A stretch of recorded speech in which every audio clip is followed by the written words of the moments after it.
좋아요와 구독하기는 사랑입니다. 네, 안녕하십니까. 2020년 7월 18일 한 발 앞서 소식을 전하는 고품격 부동산 토크쇼 부동산 별별스타에 오신 여러분을 환영합니다. 어떻게 됐습니까? 계속 이렇게 쳇바퀴 돌듯 반복되는 삶이에요. 특별한 게 없어요? 그러니까 뭐 그러네요. 이렇게 좀 어떻게 보면 아침에 일어나면 전날 네. 있었던 주요 글들 체크하고 읽어보고 정리해서 올리고 그 다음에 그날 있었던 부동산 뉴스들 이제 하고 그리고 기본적으로 업무하는 것들 짬짬이 또 하고 그러면 저녁 돼가요. 오후. 네, 오후에 그때부터 놀고 집에 가서 또 놀고 다음날 아침 노네. 이게 반복이야. 계속 노느라고 다 보내네. 어? 노느라고 다 보내. 그러니까 오후 시간은 뭐 저를 위해서 네. 항상 좋네요. 보내고 있죠. 아주 좋네요. 인생에 있어서 되게 황금기네. 그렇다고도 할 수 있죠. 근데 되게 막 평온해요. 어떻게 보면 그런 삶을 잊고 있습니다. 요즘 대책 나오고 나서 부동산 시끌시끌하잖아요. 엄청 스트레스죠. 그러니까요. 네. 그것 때문에 여기저기서 별의별 얘기들이 다 나와가지고. 그러니까 이게 특히나 이게 이번에 부동산 가격이 불안한 상황에서 이제 새 국회가 시작이 됐잖아요. 네. 그러니까 이게 특히 초선 의원들이랑 이제 의원들이 자기 이름 좀 알리려고 그러는지 뭐 이렇게 임대차 관련해서 부동산 관련해서 법안들을 내는지 다 각각 이것도 내고 저것도 내고 막 하니까 이제 나중에 취합해가지고 만들 거 아니에요. 그러겠죠. 근데 언론들도 어떤 게 더 자극적이냐, 그거 끄집어내가지고 탁 이것도 한번 보세요. 이런 거 만든대요. 그러면 와, 이게 나라냐 이러면서 막 달려들고, 막 이제 그 부동산 가격이 아무래도 그러다 보니까 또 마찬가지로 의원님들도 그럴 수밖에 없겠으나 이제 그 언론에서도 또 그 자극적인 걸 갖다 소비해주고 그렇죠. 또 그 댓글에서 또 하고 너무 그렇게 피곤해요. 피곤해. 부동산에 문의 오시는 분들의 고객들이 엄청나게 대폭 증가하면서 도대체 뭐라고 얘기해야 되냐에 관련된 얘기도 굉장히 시끄러운 것 같습니다. 자, 그래서 그런 거 가지고 이야기 한번 해보도록 할 텐데 네. 이제 일주일 됐어요. 7일 부동산 대책 나오지. 그러네. 지난주 일주일 금요일날 나왔거든. 그러네. 그때 우리 바로 별별 수다를 해가지고 특히나 더 그런 것 같아요. 그렇죠. 네. 일주일 어때요? 실제 반응은 분위기는 좀 요새 조용하지 않나? 그래서 이거 가지고 얘기를 하려고 합니다. 네. 또 저는 필드에 약간 거리가 있기 때문에 네. 중개업소 현장 목소리 이런 것들도 궁금하긴 하네요. 그러니까요. 그래서 일단 사실 오늘 기획했던 게 현장 인터뷰 관련해서 기획을 했거든요. 그래서 섭외를 했어요. 섭외 안 됐겠구나. 안 됐어. 그렇지. 왜? 이거 지금 조지려고 이렇게 대기한 거 아니야? 그게 아니라 다 손님들이랑 약속이 있대. 바빠서. 괜히 나와가지고 두들겨 맞을까봐 겁나서가 아니라, 그게 아니라 지금 일단 현장 중개업소들은 바쁘시다는 얘기네. 엄청 바쁘대요. 그래서 시간대별로 약속이 들어가 있는 상황이라서 지금 섭외가 안 됐습니다. 그래서 시청자분들한테 생생한 현장 소식을 주로 지역은 어느 지역들이 그래요? 전해드리고 싶었는데 지금 섭외했던 데는 이제 사관왕 지역. 사관왕. 네, 2군데. 사관왕이면 강남. 그렇죠. 네. 잠실 대첩. 그게 사관왕이 아니라 오관왕이야. 하나가 더 있었어, 사실은. 뭐요? 그러니까 이게 쿼드라가 아니라 펜타야. 펜타크라운이야. 네, 왜요? 왜 그러냐면 뭐가 있어 또? 분양가 상한제 적용 지역. 그것도 있어. 그래서 다 걸려 있는 거죠. 오관왕 지역들. 오관왕 지역들이 바쁠 정도면 거기 토지거래 허가들 또 그런 건 아니더라고. 보니까 중개업소들도 양극화들이 생겨서 바쁜 데들은 엄청나게 바쁘고 한가한 데들은 요새 뭐 해야 되냐 이렇게 생각하시더라고요. 평소에 이렇게 이 낚싯대들을 잘 뿌려놨던 씨를 잘 뿌려 놓은 씨를 거지. 잘 이렇게 관리를 잘. 뭘 또 낚싯대를 뿌려. 우리가 무슨 뭐 어부야. 원래 중개업소가 홍보가 제일 중요한 거 아니에요? 낚싯대가 이게 다 이게 홍보지. 아니야. 인터넷 홍보, 매물 홍보, 뭐 이렇게 딱. 그런 유튜브 홍보. 그러다가 걸렸구나. 아니야. 자, 우리 중개업 하시는 분들 이렇게 호도하시는 분들 주의하십시오. 영업이 홍보가 제일 중요합니다. 그래야 하긴. 그리고 이제 그렇게 해서 왔는데 이 사람이 되게 진정성 있게 괜찮은 중개업자 에이전트다. 내가 이런 상황일수록 이 의견을 경청해야 된다. 그러니까 이게 맞아야지. 근데 난 더 그러니까. 중요한 게 영업 홍보라고 생각해. 그것도 있죠. 마케팅이 제일 있어요. 중요해. 사실이지. 근데 그런 부분도 있지. 근데 그런 것들을 통해서 오셨던 분들이 어떤 상담을 어떻게 구체적으로 가는가. 근데 그들에게 질문하는 건 뭔가. 근데 이런 내용들이 그게 이제 와봤는데 허방이야. 그러면 이제 여기는 그렇죠. 딱 그렇죠. 왔는데 이 사람 많이 경험이 있고 그렇죠. 내가 조언을 얻을 만하다. 이쪽이랑 그렇죠. 좀 이렇게 일을 그렇죠. 도모해야겠다. 이제 그런 그 내실이 있어야 되는 그렇죠. 그래서 그렇게 잘 닦아오셨던 분들이 지금 바빠요. 엄청 바쁘시더라고요. 자, 그래서 오늘 첫 번째 소식부터. 비참하다. 지금 네. 안 오는 분들 와 아닙니다. 네. 왜? 아니에요. 네. 아니 그냥 뭐 사실대로 얘기하는 한가해 보이는 부동산들도 아는 분 중에 우리가 흔히 얘기하는 어저께 사실 섭외하면서 얘기했던 것 중에 하나가 토지거래허가구역 관련돼서 와 얘기 들어보니까 벌써 잘 뛰는 선수들은 비법들이 있으시더라고요. 근데 이번에 그 짤들 돌았거든요. 네. 그래서 잠실 같은 경우에 토지거래 허가 내역들 해가지고 리스트 쫙 나왔어요. 어디 뭐 거래되고 이런 것들. 그래서 허가들이 되기는 되더라고. 응. 문제는 신청서를 어떻게 쓰느냐가 관건이더라고. 그것도 또 이제 꿀팁이 있네. 그러니까요. 근데 그런 부분들에 대한 꿀팁들이 네 있더라고요. 자, 그래서 첫 번째 소식부터 한번 들어가 보도록 하겠습니다. 네.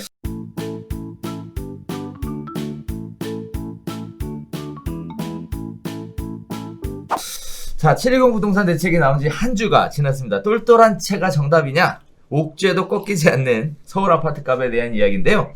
대책 나올 때마다 부동산 가격이 상승한다는 얘기가 계속 있어 왔는데요.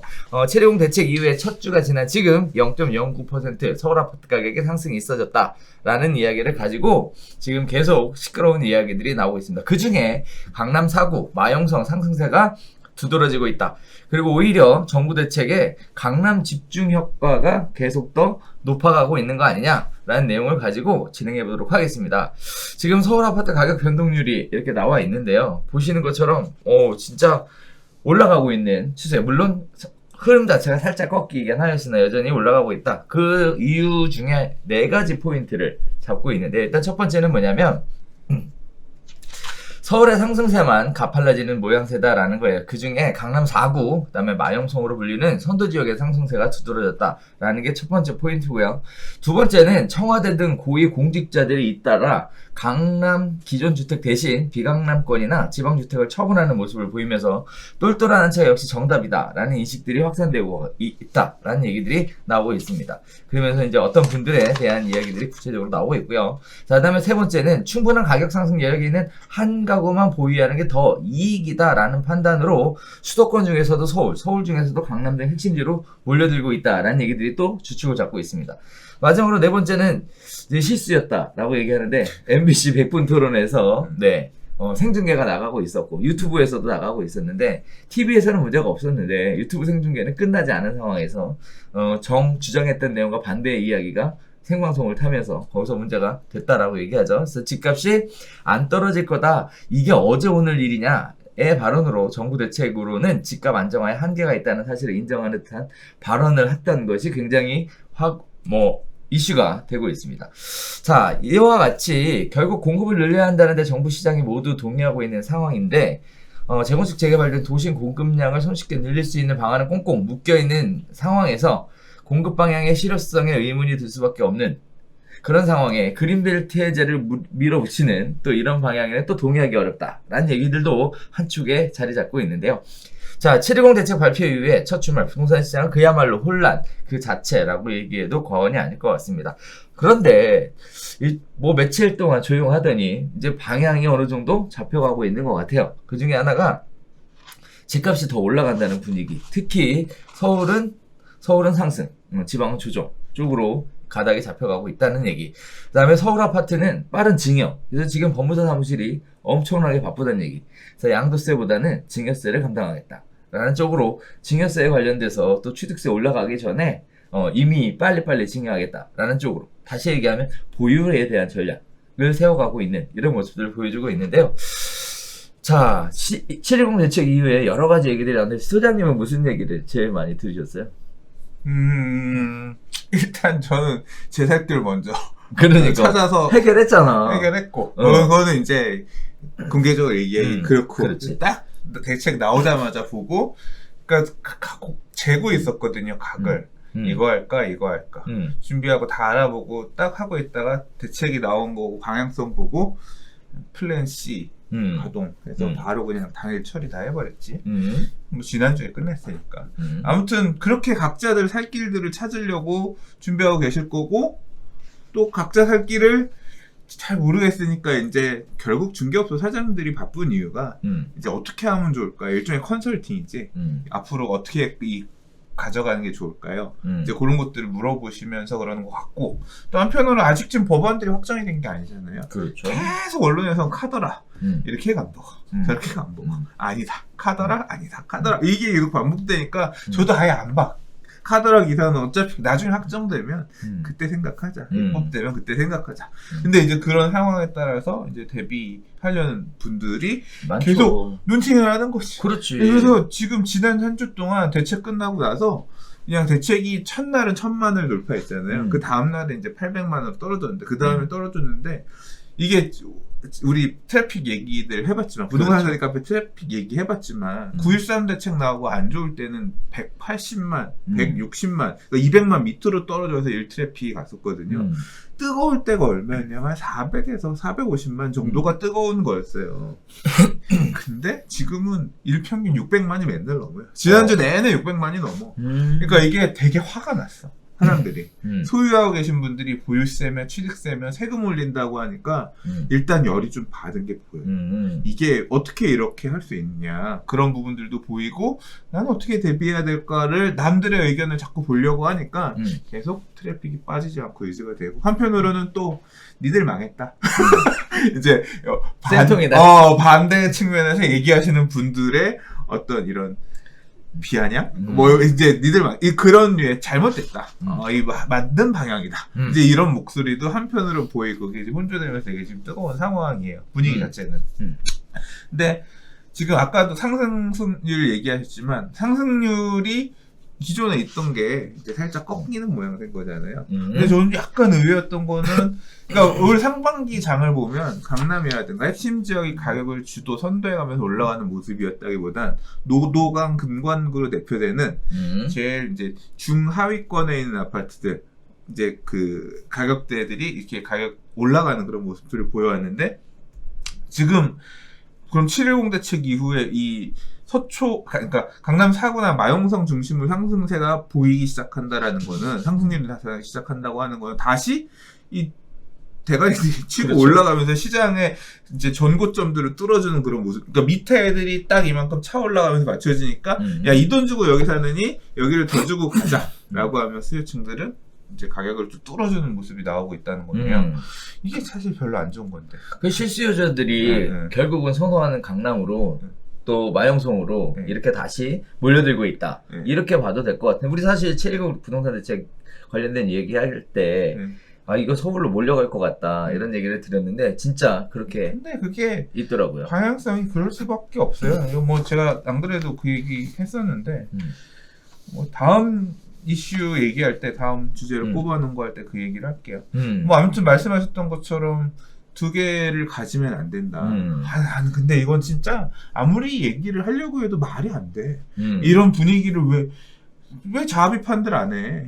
인민재판 올라가서 자합입판들 하듯이 고위공직자들 자합입판 해야 돼. 제가 어제까지는 3주택이었습니다. 제가 이 3주택이 죄인지는 몰랐습니다. 지금 팔 거고요.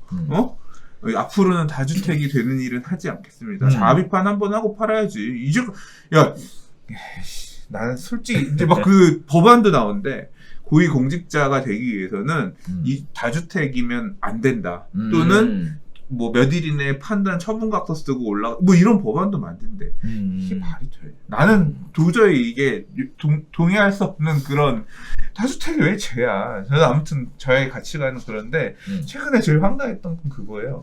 박영선 의원이 3주택이래. 오피스텔 하나에 집이 2개가 있는데, 하나는 거주해, 서울에. 영등포인가 아무튼 있고, 하나는 남편이 일본에서 일을 해서 일본에 살고 있는 집이야. 2주택이야. 그리고 하나는 남편의 시부모님? 뭐 아무튼 기사를 통해서 봤던 그거예요. 거주하고 계신 종로의 오피스텔이래. 이렇게 3주택이래. 이 죄야? 이 죄야? 아, 그래. 근데 이거 처분하기로 했다고 그래서 미친 거 아니야? 야, 이거 다 실수였는데 저런 걸 어떻게 뭐 새 살아야 되는 거야, 그러면? 본인 명의로 했어야지. 나는 아무튼 그런 부분도 이해가 안 가고 이게 광기가 되는 거예요. 그러니까 다주택이 죄 이렇게 그런 식으로 어떤 프레이밍이 되니까 그렇게 쉬웠지. 언론에서도 자꾸 요구하는 거잖아. 음. 공직자 국회의원이 이 모범이 돼야 되는데 왜 집을 여러 채 이런 식으로 되면서 그 화살이 오니까 울며 겨자 먹기로 팔아야 되는 상황이 오는 거잖아. 그렇죠. 네. 나는 정상이 아니라고. 일단 15억 초과에서 대출이 안 나오는 상황에다가 토지거래 허가구역으로 해서 실수요가 아니면 들어가서 살 수가 없는 이러한 아파트들이 지금 거래가 되고 있습니다. 지금 실거래가에는 잡히지 않았는데 지금 보면 전고점 뚫고 다시 그러니까 나와요. 아까 올라가고 마영성 있어요. 같은 경우도 15억 정도가 15억 대출 규제 때문에 어떤 허들이었단 말이에요. 근데 실거래 17억 이런 것도 이제 나오고, 그러니까 거래가 뚫고 올라온 거래가들이 나오는 건 알고는 있어요.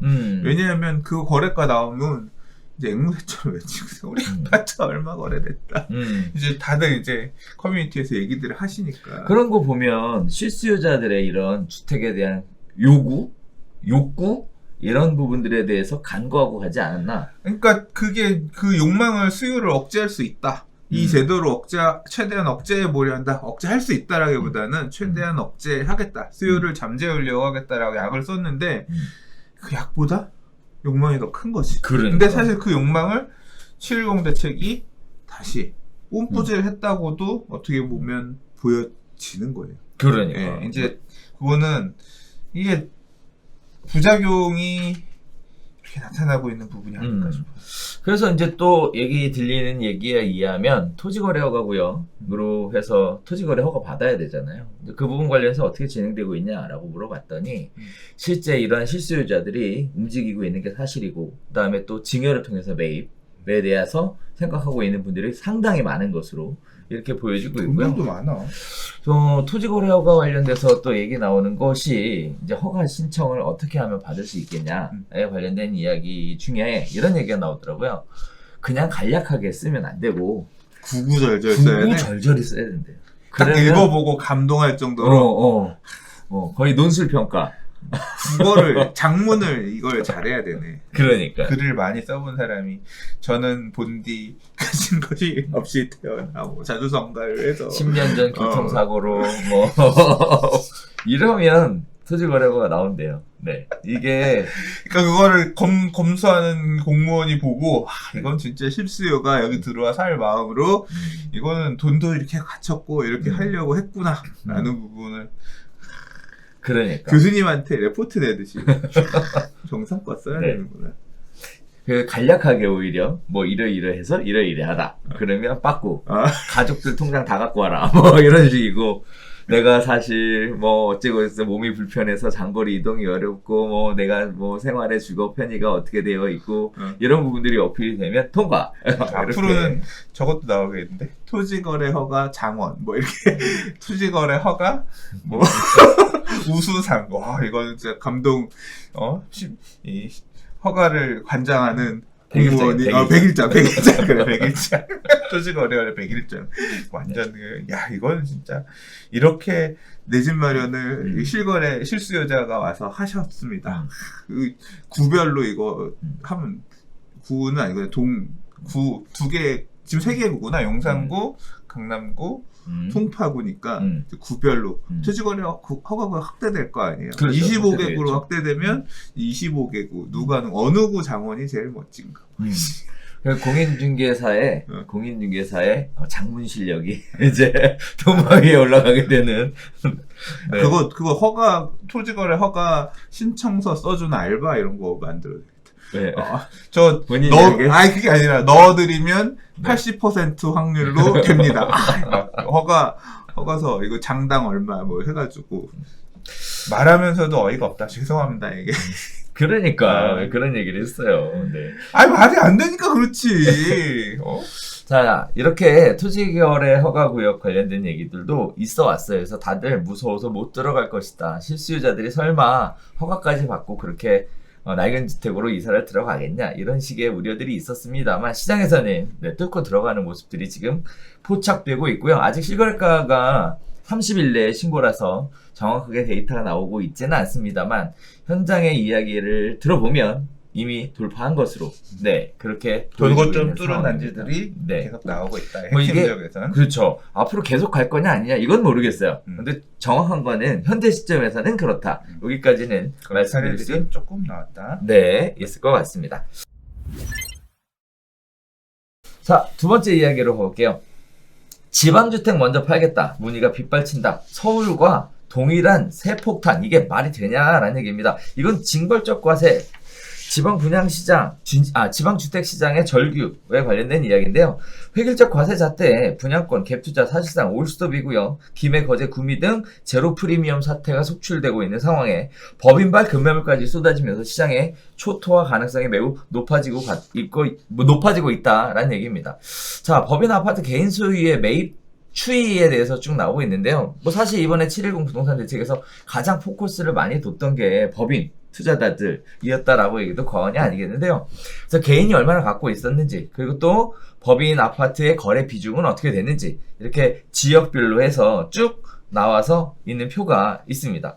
자, 시장에서도 연이은 규제로 지방이 가장 큰 피해를 볼 가능성이 높다고 보고 있고요. 또 정부는 법인의 부동산 매입을 옥죄고 매물을 팔라고 유도하고 있는 상황에서 서울경제에서 분석한 아파트 거래에서 법인이 차지하는 비중을 보면 안타깝게도 서울은 1.56%밖에 불과하다. 다시 얘기하면 법인을 옥죄다고 해서 서울 아파트의 매물은 계속 나올 것 같지 않다라는 얘기. 반면에 울산 4.61%, 충남 6.24%, 충북 6.87%, 전북 4.12% 등 법인 거래 비중이 높은 지역들은 법인발 급매물 출하가 몰릴 가능성이 높다라는 얘기들이 나오고 있는데요. 법인 투자자가 많았던 지역들 중에 대표적으로 꼽히는 것이 이런 지역들뿐만 아니라 청주, 수원, 인천 등인데요. 이쪽도 제가 좀 조사를 해봤어요. 했더니 무슨 얘기들이 있냐면 법인 투자자들 모임이 있대요. 그 모임에서 투표를 했답니다. 투표 결과가 뭐냐면 팔 거냐 보유할 거냐. 그런데 투표 결과는 보유가 좀 더 우세한 것으로 이렇게 나왔대요. 그래서 이거 어떻게 되는 거야? 라고 얘기했더니 이런 얘기들이 있대요. 어차피 내놔도 지금 안 팔린다는 거죠. 그러니까 이제 어떻게 하면 버틸 것이냐는 전략으로 갈 수밖에 없다. 6%를 어떻게 내네? 중국세를? 그러니까. 어떻게 버티지? 네. 그래서 버텨라 쪽으로 지금 그러니까 일단 내년에 세금 한번 내보고 한번 저거 버틸 거냐 해보라 그래. 그래. 우리 이제 당해본 사람들 입장에서는 이게 무섭다는 걸 아는데 이제 지금 법인으로 해서 마지막에 들어가셨던 분들은 이게 처음이셨던 분들이 생각보다 많더라고요. 그래서 이 충격에 대해서 오지 않는 거. 그다음에 또 하나는 세금 어차피 내년에 이제 다음에 좀 나누게 될 얘기인데 내년에 낼 거고 임대 보증금 올라가니까 그거 받아서 세금 내면 되고 뭐 이런 식의 생각들을 좀 하고 계시는 것 같아요. 안타까운 게 이런 부분들입니다. 서울은 매물 공급의 가능성이 낮다. 다시 얘기하면 서울의 법인 다주택자들이 팔아줘서 매물 공급이 나와서 시장에 어떻게 숨통이 터질 것으로 기대를 하였으나 실질적으로 서울의 법인에 갖고 있는 비중 자체가 1.56%밖에 되지 않아서 사실상 어렵다라는 부분이고요. 또 지방 같은 경우에는 자칫 매물이 나오게 되면 매물이 지나치게 나오게 돼서 부동산 경기에 악영향을 미치게 되는 이런 부분들도 나오게 될 것 같습니다. 자, 그래서 법인 같은 경우에는 보유세 부담이 늘어나고 있으니 결국은 진돌 전략. 그래서 지방 거, 싼 거 다 먼저 정리하고 그리고 다시 비싼 거 위주로 해서 남겨서 가지고 가야 되겠다라는 생각을 할 수밖에 없을 것 같은데 법인 투자자들 얘기 별로 없습니까? 저는 주변에 사실 법인 투자자가 없어요. 아, 그래요? 네. 그러니까 거의 없어요. 한 명 정도 아나? 잘 몰라. 근데 그분도 그렇게 주택을 많이 보유하고 있는 분은 아니에요. 법인이 있긴 하지만 뭐 그런 상황인데 이게 법인을 사실 이용하는 거는 그러니까 법인을 계속 키우려고 가는 거잖아요. 그렇죠. 그러니까 법인 안에서 자산을 계속 들고 있으면서 그 법인으로 이제 뭐 비용 빼쓰고 뭐 이런 거 하려고 법인 운영을 하는 거잖아, 일종의. 그러면서 법인 자산 투자해서 남는 거 재투자하고 그러면 이제 결국 내가 갖고 와 쓸 수 있는 거 월급 뭐 이런 배당금 이런 걸로 해서 가져올 그러니까 그걸 세 분리를 하면서 어쨌거나 조금 더 세금 절세하자는 목적으로 법인 활용을 하는 건데 네. 이게 서울주택 같은 경우는 대출도 잘 안 되고 뭣도 안 되고 그러니까 이게 사실 이 법인으로 서울 부동산을 매입하는 사례는 별로 없었고 이게 지금 제가 이 기사 그 기사인지 모르겠는데 이제 얼마 전에 잘 조사해 놓은 기사를 제가 본 게 있어요. 내용을 보면 이래요. 서울은 법인이 소유하고 있는 부동산이 있긴 있는데 그냥 법인으로 단순히 매매업을 하기 위해서 그러니까 부동산 매매업이라고 하는 사업자 등록 코드가 있어요. 사고 팔고 하는 그렇죠. 게 법에서 허용하고 있는 사업자야. 근데 그거 말고 법인인데 임대사업자 물량들이 많아요. 그러니까 법인으로 임사를 넣어서 임사 등록을 해놨어. 임사 혜택도 있어. 그렇죠. 그건 뭐야? 그건 8년, 10년짜리야. 그러니까 물건이 안 나와. 그러니까 서울은 그런 임사가 걸려있는 법인 물건이 많아. 근데 지방 물건들은 뭐냐면 어차피 2년 짤짜리하러 간 거야. 그러니까 1년, 2년 짤짜리에서 오르면 팔려고 들어가고 그거 하는 과정에서 법인을 갖다 쓴 거야. 그러니까 단기 그렇죠. 목적이 많아서 그래서 작년 그러니까 2017년, 18년, 19년, 20년에 이 개인이 물건이 법인한테 이렇게 넘어온 사례들을 지역별로 분석해 놓은 거 보니까 지방 경남권 같은 경우는 뭐 20몇 프로 그래요. 그러니까 거래량 중에 10건 중에 2-3건이 법인이 가서 물건들 그런 식으로 막 세력들이 들어가서 장난을 쳐놓은 거거든. 그렇죠. 이제 그렇게 들어갔던 지역들이 아까 말씀하신 것처럼 버티겠다. 그 사람들이 보유세 내가면서 그 법인들이 보유세 내가면서 버틴다고 하면 뭐 되겠지만 그 중에서도 이제 던지려는 물건들 나오기 시작하면 그 물건들이 시장에서 실수요들이 소화가 잘 되지 않으면 가격이 굉장히 불안해질 여지가 있고 그리고 이제 전세 가격들이 잘 받쳐주면 상관없는데 전세 가격은 항상 그 지역의 수급하고 영향이 있잖아요. 그렇죠. 얼마나 새 있죠, 아파트 사실. 들어오냐. 이제 그런 그게 지방도 지역마다 다 다를 거기 때문에 뭐 지방이 다 무너진다. 그렇게만은 볼 수 없고 볼 수 없다고 생각해요. 그럼요. 근데 결국 뭐냐면 법인의 이렇게 직격탄을 말 그대로 목까지 칼을 딱 들이대는 상황이기 때문에 어쨌거나 충격받고 영향받는 물건들은 더 나올 만한 여지가 있기 때문에 충격이 생길 수밖에 없을 겁니다. 근데 그러면 보세요. 자, 그렇게 버티겠다는 사람도 있지만 판다고 결정한 사람이라고 생각해봐요. 팔 때 이익만 내고 팔아요? 저는 손해보고도 몇 학기 손해보고 많이 팔아봤어. 지난 하락장에 손실을 나도 경험해봤다. 손실 내고 도 못 버틸 것 같으면 그 돈 내고 살려면 팔 수밖에 없는 상황이 있단 말이에요. 그렇죠. 이 사람들이 이렇게 막 팔았어. 손해보고 팔았으니까 양도세도 없지. 만약에 손해보고 팔았다고 하면 그렇게 해서 현금 쥐어져. 그 돈 갖고 뭐해? 뭐해? 부동산 사야지. 그러니까 결국 부동산으로 다시 안 갈래면 모르겠는데 결국 나는 이걸로 뭘 하겠다라고 하면 이런 어떤 세부담이나 최대한 우회해서 갈 수 있는 다른 전략으로 바뀌는데 결국은 뭐냐면 이렇게 지방 가서 짤짤이 하는 사람들도 다 돈 몰아갖고 들고 있으면 그게 다시 야 그냥 이 돈 뭉쳐가지고 우리 그렇게 해서 다 팔고 나면 나중에 하나 남은 주택은 비과세로 팔 수 있을 거 아니에요, 이 사람도. 그렇죠. 그럼 그거 뭉쳐가지고 그냥 강남에 하나 박아놓자거나 이런 식의 핵심 지역 하나로 바뀐다는 거. 이게 누구는 강남에 한 채잖아요.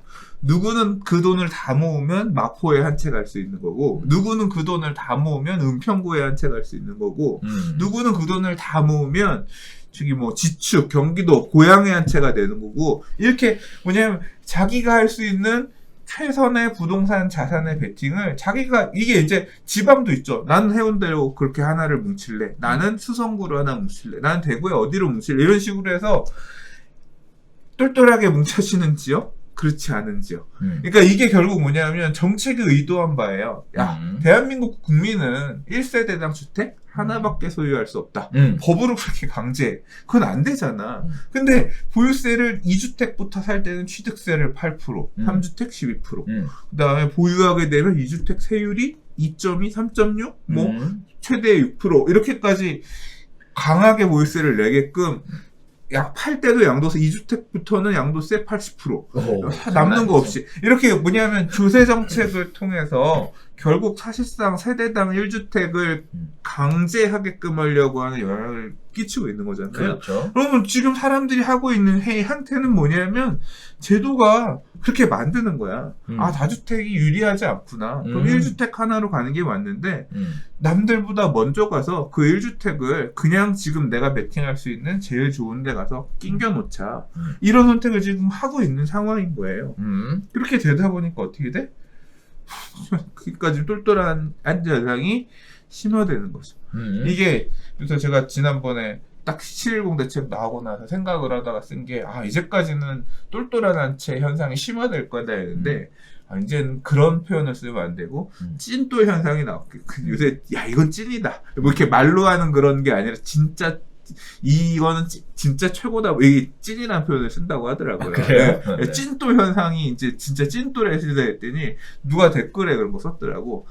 핵찐똘로 가는군요. 찐똘 다음에 이제 핵찐똘 단계가 또 이제 갈 수 있는 거야. 이런 게 강화. 1주택만 할 수밖에 없는 그런 상황이 오면 올수록 이제 계속 이게 시장이 보세요. 강이 넓어. 물줄기가 많이 다닐 수 있는 시장이 넓을 때에는 물건들도 많이 나오고 뭣도 하고 하면 뭔가 유량이 바뀔 때, 자 이게 그러니까 물이 들어올 때나 물이 빠질 때나 똑같아요. 이게 넓을 때에는 많이 들어와도 거래가 이렇게 다양한 물건들이 서로 치고받고 거래가 받쳐지면서 가격 등락이 상대적으로 낮아요. 근데 이게 계속 좁아지잖아. 살 수 있는 물건의 그 시장의 폭이 좁아지고 없어지기 시작하면 물이 조금만 들어와도 어마어마하게 올라가는 거야. 빠질 때는 그 반대도 되는 거죠. 그렇죠. 근데 지금 이게 그러면 앞으로는 빠질 수밖에 없다라고 생각하면 급등이 있었으니까 급락도 있을 거다라고 우리가 생각할 수 있는데 문제는 뭐냐면 지금 부동산 시장만 있는 게 아니라 돈은 지금 여기저기서 계속 제껴서 풀고 있는 전 세계적으로 풀고 있는 상황이잖아. 물이 빠지는 시장이 아니라 이 경제 위기를 전 세계적으로 겪고 막 돈을 풀고 물을 풀어 제끼고 있는 상황이니까 그게 지금 이 상황에서는 아예 닫으려고는 아니고 닫아놓으니까 이 더 크게 지금 이렇게 올라가는 상황이라는 거죠. 그래서 결국 지금 앞서서 얘기했었던 이런 상황, 지방의 부동산이 양극화가 심해지는 상황. 지방 특히 이제까지 가수요들이 시장을 이렇게 흔들어줬던 부분들, 그러니까 가수요들이 시장을 캐리해줬던 부분들에서 가수요가 딱 겹치면서 굉장히 힘든 지역들도 나올 수밖에 없을 거고, 그나마 거기 안에서 처분해서 움직이려고 하는 수요층들 같은 경우 뭉쳐가지고 결국 이게 말씀하셨던 핵심 지역으로 다시 돌아오는 그런 똘똘한 한채 현상이 그런 식으로 앞으로 남은 장세에서는 이어질 수 있을 것 같고, 이게 결국은 가격 불안으로 돌아올 가능성이 있다.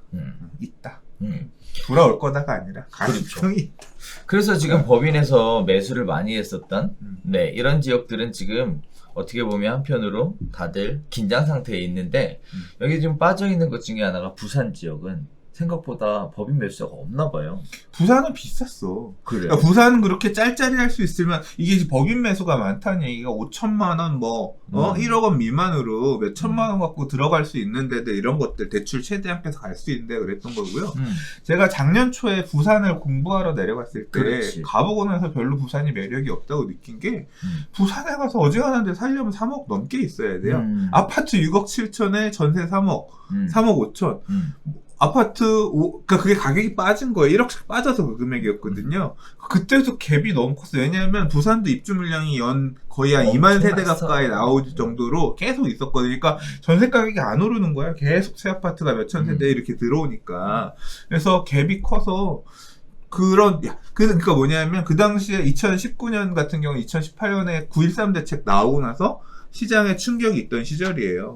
수도권에 이런 말 그대로 투자 세력들이 들어가서 가격을 띄워놨던 지역들 같은 경우는 대책 이후로 흔들리니까 가격이 막 빠져. 예를 들어 뭐 광명이라든가 아니면 그러니까 광명 뉴타운이라든가 아니면 수원이 아니라 수원은 더 이후에 떴고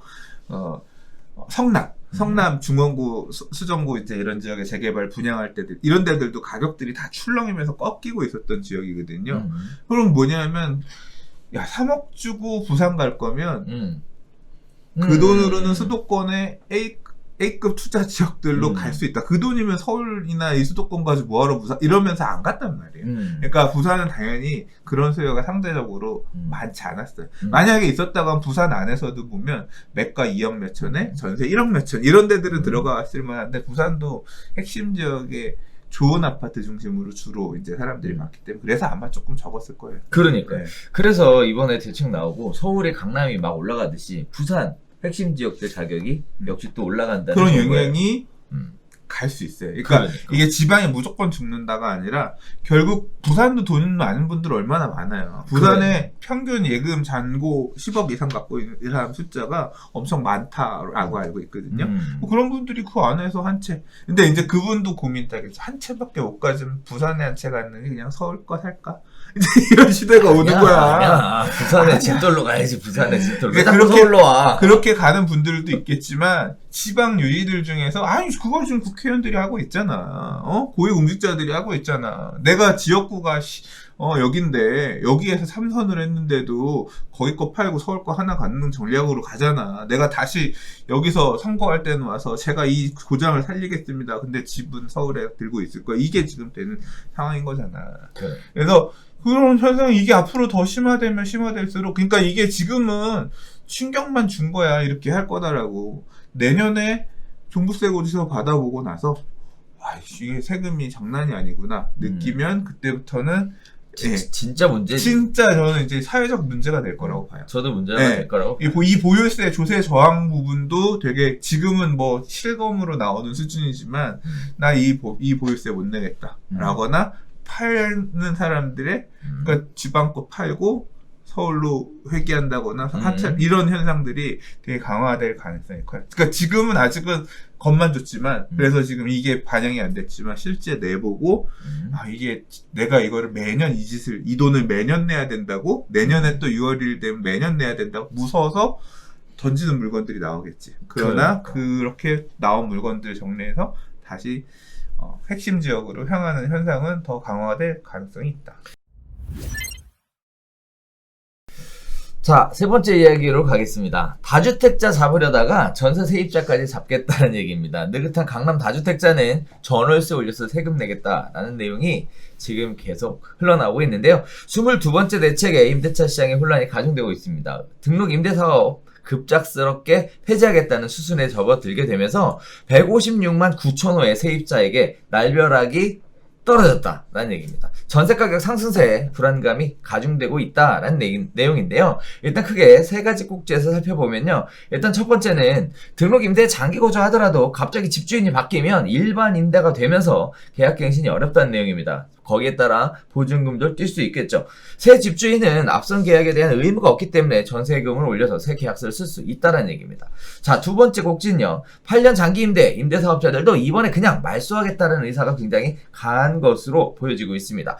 자, 그리고 세 번째는요. 정부에서는 임대차 3법, 전월세 신고제, 전월세 상한제, 계약갱신 청구권제를 추진 중이기 때문에 이에 대한 부작용을 축소 해석하고 있지만 현금 자산가들만 다주택 시장에 남게 되면 전세계약 형태 임대차 시장이 월세 위주로 재편될 것이다. 즉 전세 매물은 더 줄어들 것이다 라는 세 가지들을 가지고 지금 시장의 반응은 그렇습니다. 집 안 팔겠다. 매물 다 걷어들여라. 세금 부담보다 집값 상승 가치가 더 크다. 전세 올리거나 반전세 놓고 버티겠다라는 내용들이 주를 이루고 있는데요. 자, 서울 강남 등 고가주택이 밀집한 지역의 중개업소에서는 집주인들의 이와 같은 전월세 인상 문의가 빗발을 치고 있는 상황입니다. 강남권에서 전세 대란 주춤 밀면서 주택 임대 수요가 치솟은 덕에 반전세 매물이 나와도 금방 전세입자를 찾고 있는 상황이라고 얘기해요. 대치동 레미안 팰리스 1단지의 경우에는 15건의 전월세 매물 중에 9건이 월세고요. 음마아파트나 지능아파트도 비슷한 상황으로 변해가고 있는 상황입니다.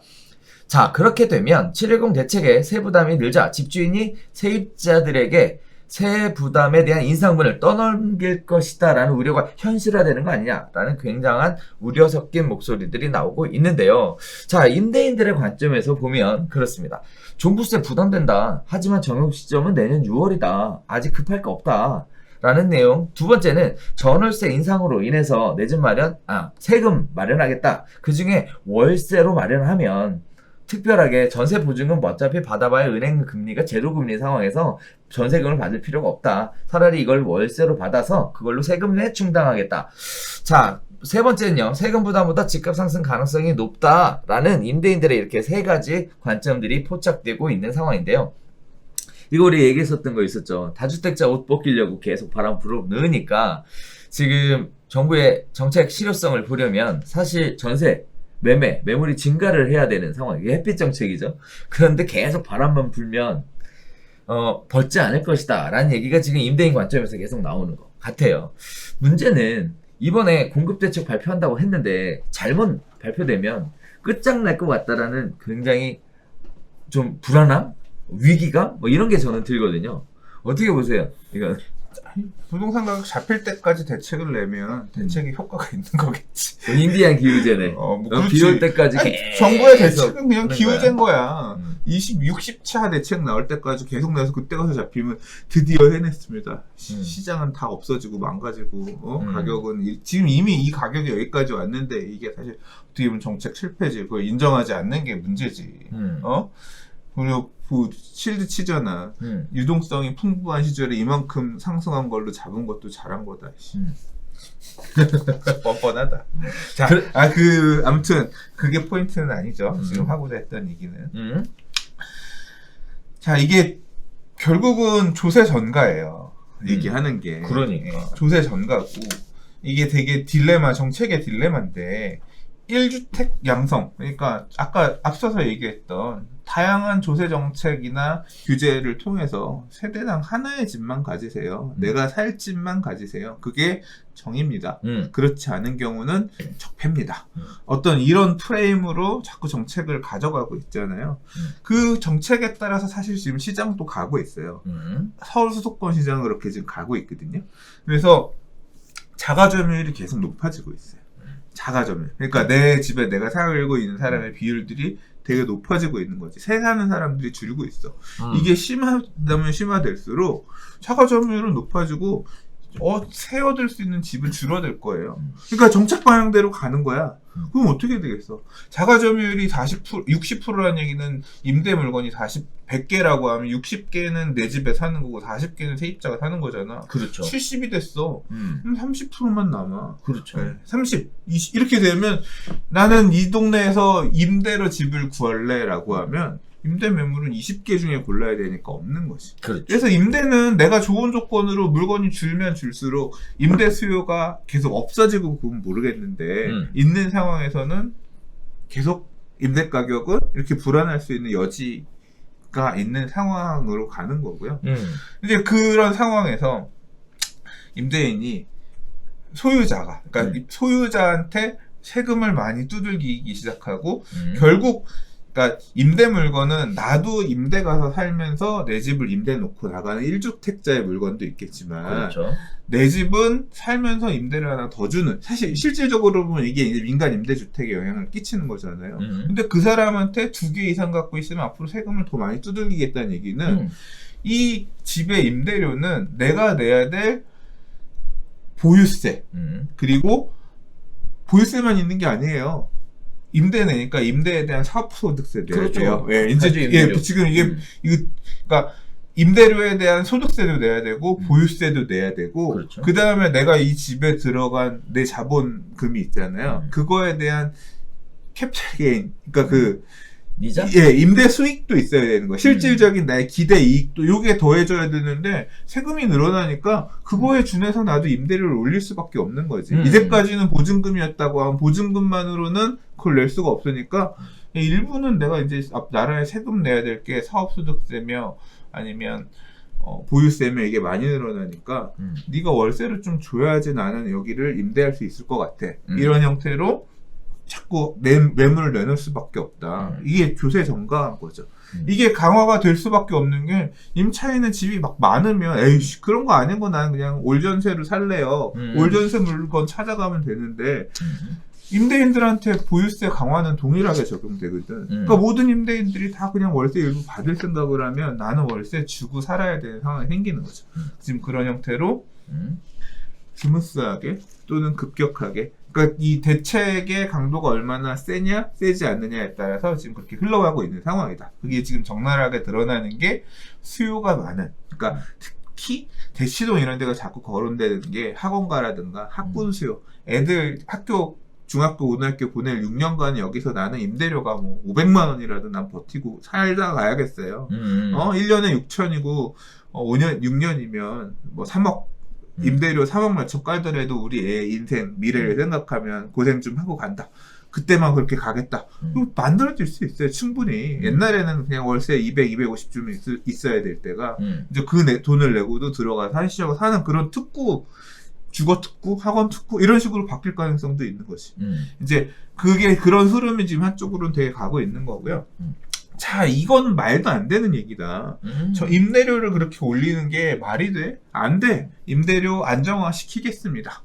이제 그건 정책적인 또 지향점이잖아요. 그래서 지금 얘기가 나온 게 임대차 3법 또는 임대차 5법이라는 얘기인 거잖아요. 그럼 결국은 임대료를 올리는 거를 누가 맘대로 그렇게 임대료를 했어? 정해질 거야. 우리나라가 그렇게 허용하지 못할 거야. 이제 그렇게 해서 이제 그걸 누르겠다는 건데, 이거는 이제 분노하는 거죠. 네가 내가 집 사는데 뭘 도와줬다고 왜 법으로 이렇게 나를 막는 거야? 이제 그런 분노하는 임대인들이 지금 되게 많이 있단 말이에요. 이 세금 늘어나면 아무튼 조세 저항은 생길 수밖에 없고, 이렇게 내가 뭔가를 하려고 하는, 민간에 하려고 하는 걸 개입해서 규제하고 하면 당사자들은 불만이 생기고 안 좋아할 수밖에 없단 말이에요. 근데 지금 의석을 180석 가까이 갖고 있고 하고 있는데 하면 하는 거지. 하면 하는 거지. 그렇게 해서 적용되면 이제 그걸 못 견디겠다라고 하면 나중에 이제 또 다음 총선 때는 또 어떻게 바뀌고, 또는 다음 대선 때에는 보유세 낮춰드리겠습니다. 또는 말도 안 되는 보유세 이렇게 안 하게끔 다시 바꾸겠습니다라거나, 아니면 뭐 총선 할 때도 다시 이거 보유세 세제 관련된 부분 전적으로 다시 재검토, 뭐 이제 그런 목소리를 내는 세력들이 나오고, 그거에 따라 바뀐다라고 하면 또 다시 또 어느 균형점을 찾아서 강화된 규제들은 완화될 가능성이 있지만, 그거는 한참 뒤의 일이잖아요. 지금 우리가 얘기할 건덕지가 아니잖아. 그러면 결국 임대차 3법 또는 임대차 5법이 통과가 돼서 임대료 상한 제한을 걸고 지금 걸려있는 임대차들에도 올리지 못하게끔 강제하기 시작한다면 어떤 상황이 벌어질 거냐. 저는 이게 상상도 하기 싫어서 별로 그냥 일단 입법되는 거 보고 생각하자 이렇게 해서 한 발 사실 물러서 있는 측면이었는데, 최근에 부동산 스터디 카페 트리거라는 분께서 뭔가 글을 써주신 내용에 이와 관련된 얘기가 하나 있었는데, 뭐냐면 임대차 3법 5법 될 가능성이 있는데 되면 어떻게 될 거냐. 이거는 인천국제공항 그거 인국공 사태와 비슷한 상황이 될 거다라고 딱 얘기를 해주셨어요. 무슨 소리냐면 지금 사실 인천국제공항 사태 저는 잘 몰라요. 근데 그게 분노하는 부분이 뭐 계약직으로 있었던 사람이 갑자기 정규직으로 바뀌면서 정규직으로 계속 도전했던 사람들이 역차별 받으면서 뭐냐 제도가 뭐 이따위야, 이제 그런 얘기가 그것 때문에 되게 분노를 했다고 하잖아요. 이거 마찬가지인 거죠. 기존의 임대차에 있던 사람들 같은 경우는 그냥 전세 5억에 살 수 있는 거야. 근데 그 옆집은 주인이 바뀌고 뭐가 바뀌면서 새로 들어오거나 뭐 이렇게 해서 가면 이 집 얻을 때는 10억에 들어가야 되는 거예요. 그러니까 시장이 여러 개가 생기는 거예요. 그러니까 임대차 시장이 국가가 임대인으로 관리하는 국가 임대차 시장, 그거는 뭐 되게 보증금 낮게 해서 저소득층을 대상으로 한 그런 임대차라고 하면, 민간 임대차 중에서도 지금도 그렇잖아요. 임대주택 사업자들이 갖고 있는 주택들 같은 경우 시세보다 저렴한 물건들이 있잖아. 그런 것처럼 그런 시장이 만들어지고 그게 깨진 상한 제한이나 이런 게 깨진 물건 같은 경우 더 높게, 그러니까 시장이 차별화되면서 그렇게 받아들여니까 유리한 사람, 그러니까 모든 사람한테 다 혜택이 가는 게 아니라 운 좋게 받아먹은 놈은 그냥 먹는 거야. 인국공 사태처럼 받아먹은 놈은 먹는 거고, 못 받는 놈은 이게 나라냐 하면서 이제 그 분노가 반영되어 있는, 임대인의 분노가 녹아있는 그 임대료를 지불하면서 어쩔 수 없이 거주해야 되는 이런 상황이 생기고, 이게 어떻게 보면 싱가포르의 임대시장이랑도 비슷한 것 같아요. 싱가포르도 그렇대요. 이제 국가에서 뭐 HDB인가? 거기에서 공급한 주택 시장이랑 그냥 외국인들이 가서 거주할 수 있는 주택시 완전히 별개가 되어 있어서 임대료도 비교가 안 돼가 차이가 나. 그러니까 여러 개의 시장이 존재하는 거죠. 그렇게 가는 거네. 그런 거를 받아들여야 되는 시대로 가고 있다. 지금 제일 불안한 것 중에 하나가 이제 전월세 임대 매물이 줄어드는 것, 특히 전세 매물이 줄어드는 게 가장 큰 문제인 것 같은데 거기에 따라서 공급 대책 얘기가 나오면서 사실 이런 얘기 하나 하고 싶은 게 뭐냐면 최근에 며칠 동안 굉장히 핫 이슈 됐던 게 하나 있어요. 혹시 베네수엘라라고 베네수엘라? 네, 들어봤어요? 그러니까 뭐 베네수엘라 부동산이 뭐 어떻게 해가지고 안 좋다 뭐 그런 문서 돌아다니는 거 본 것 같아요. 아 그래요? 베네수엘라가 우리나라하고 굉장히 유사한 정책을 폈대요. 아 주택 정책. 그래서 뭐 쫙 이렇게 표 만들어가지고 다 똑같더라고. 뭐 주택거래 허가제, 토지거래 허가제 무슨 뭐 어쩌고 임대료도 다 정해놓고 뭐도 해놓고 그러고 나서 무슨 일이 있었냐? 가격이 폭등했다. 라는 얘기예요. 그러면서 지금 그 얘기가 회자가 된 게 뭐냐면 현재는 베네수엘라 집값이 마이너스 40% 폭락을 했답니다. 네. 그 여러 가지 얘기들을 하면서 이렇게 정책을 펼치면 집가격이 올라갈 거다라는 내용들을 뒷받침해주는 내용들로 베네수엘라 얘기하고 있고 거기에 따른 신조어죠. 베네수엘라. 지금 현재 정부는 베네수엘라로 가고 있다. 뭐 이런 얘기들. 네? 대한민국. 베네수엘라. 대한민국 베네수엘라의 합성어예요. 베네수엘라. 네. 그 정도까지 되겠어요. 그런 얘기 거기는 산업이 없는 나라고 우리나라 같은. 그런 얘기 하더라고. 경기가 안 좋아. 그러니까 사실 그렇잖아요. 경기가 안 좋은데 부동산 가격은 올라갔어. 그러다가 이제 사람들의 수요가 있는데 민간 공급이 끊겨요. 베네수엘라가. 왜냐면은 다 그렇게 막아버리니까 아무도 집을 안 짓는 거죠. 공급 부족에 의해서 가격이 올라가는 거예요. 가격이 올라갔더니 이제 난리가 난 거죠, 사람들이. 뭐, 일주일에 16%씩 올라갔다고 하니까. 네, 이렇게 막 미친 듯이 올라갔다가, 거기가 사실은 최대 산유국이잖아요. 그런데 경기가 갑자기 안 좋아지면서 완전히 무너지는 거죠, 경기가. 그러니까 부동산 경기도 못 버티고, 40% 폭락. 그래서 베네수엘라에 집 사러 가자. 뭐 이런 얘기들 나오고 있던데. 자, 아무튼, 이렇게 시장에 먼저 이런 식의 정책들을 펼쳐서 이런 식의 결과들을 보고 있는 데들이 있다고 한다면 똑같은 실수는 반복되지 않아야 되지 않을까라는 생각은 들면서 이번에는 발표될 공급 대책에 더 관심을 가져보게 되겠습니다. 네 번째 이야기 갈게요. 이제 공급에 대한 이야기 잠깐 좀 해볼 텐데요. 공공재개발, 재건축 후보지 낙점한 서울시 당사자가 굉장히 어리둥절하다라는 얘기를 가지고 진행해 보겠습니다. 자, 9월 시범사업 공모를 받을 계획인데 주택공급 활성화지구로 지정하겠다라는 얘기예요. 이게 무슨 뜻이냐? 공공정비사업에 관련된 이야기인데요. 뭐 LH나 SH공사 등 공공기관이 재개발 재건축 사업의 시행을 맡기는 제도라고 얘기합니다. 거기에 따라서 주택공급 활성화지구로 지정이 돼서 용적률, 기부채납 규제 완화, 비례율 보장 뭐 이런 식의 혜택들을 준다라고 얘기하는데요. 다만 일반 분양 물량의 절반을 임대주택으로 내놔야 한다라고 합니다. 자, 그런데 이번에 위에서 떨어뜨린 게 어디냐면 서울시에서 검토하고 있는 공공재개발 재건축 후보지가 4개가 나오고 있어요. 첫 번째가 서대문구 부가현 3구역 재정비 촉진구역 이야기하고 있고요. 두 번째가 용산구 이천동 증선아파트, 세 번째가 관악구 봉천동 봉천 1-1구역, 네 번째가 영등포구 신길동 신길 10구역 재정비 촉진구역을 이야기하고 있는데 일단 문제는 이 4개의 구역 전부 다 재난 위험이 높은 지역이다 라고 해서 지정을 했는데 내국 다 금시초문이래요. 들어본 적이 없다 라고 얘기를 합니다.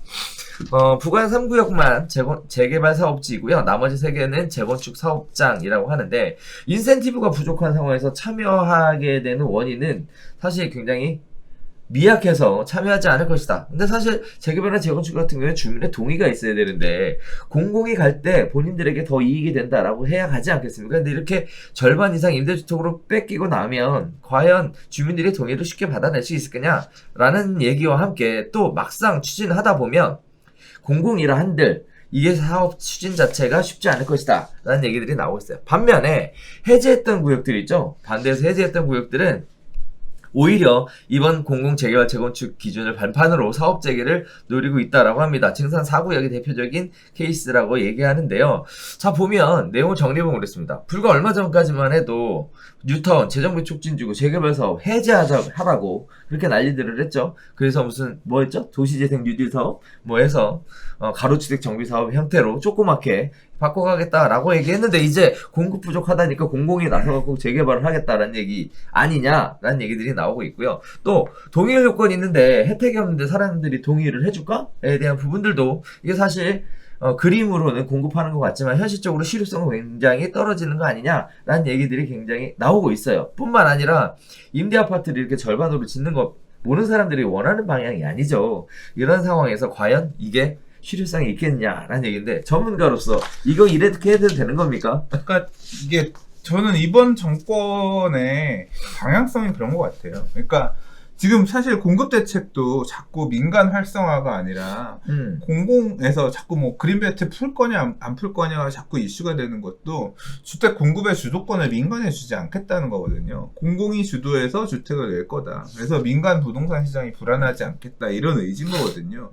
근데 재개발 재건축을 앞으로 활성화하겠다. 사실 이제 2000년대 중반에는 그 당시의 부동산 가격의 불안을 그 당시에 서울시장이 누구였냐면 이명박 시장이었고 그 다음에 오세훈 시장이었잖아요. 그리고 그 당시에 이 어떤 정비사업의 큰 패러다임은 뉴타운, 그렇죠. 광역 재개발 사업이었단 말이에요. 다 부수고 아파트를 많이 지어서 공급하겠다. 근데 그 시절에 부동산 가격이 불안했던 게 그래서 그 당시에도 실제로 뭐 재개발 한다는 지역의 빌라들 뭐 5배씩 오르고 막 4배씩 오르고 그랬어요. 그러니까 그런 어떤 그게 일종의 실패 잘못했던 판단이었다고 생각하시는 건지 모르겠지만 민간에게 그런 어떤 민간 정비 사업의 주도권을 주지 않으려고 하는 그런 뉘앙스가 되게 계속 읽힌단 말이에요. 그러니까 재개발 재건축에 대한 활성화를 하라는 어떤 시장의 요구는 계속 있잖아요. 언론도 그렇죠. 그렇고. 근데 그거를 계속 그때처럼 했다가는 또 뭐 낙후된 지역의 빌라들 막 가격도 폭등하고